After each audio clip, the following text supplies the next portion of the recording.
حضرت عبداللہ بن مسعود رضی اللہ عنہ کہتے ہیں کہ رسول اللہ صلی اللہ علیہ وسلم نے فرمایا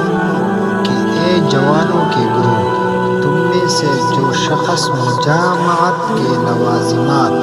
یعنی بیوی بچوں کا نفقہ اور مہر ادا کرنے کی استطاعت رکھتا ہو، اسے چاہیے کہ وہ نکاح کر لے، کیونکہ نکاح کرنا نظر کو بہت چھپاتا ہے اور شرمگاہ کو بہت محفوظ رکھتا ہے۔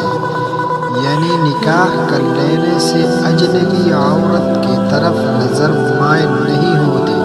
اور انسان حرام کاری سے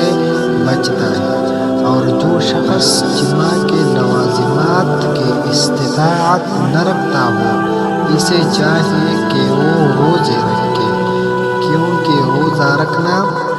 اس کے لیے خصی کرنے کا فائدہ دے گا۔ یعنی جس طرح خصی ہو جانے سے جنسی ہیجان ختم ہو جاتا ہے، اس طرح روزہ رکھنے سے بھی جنسی ہیجان ختم ہو جاتا ہے۔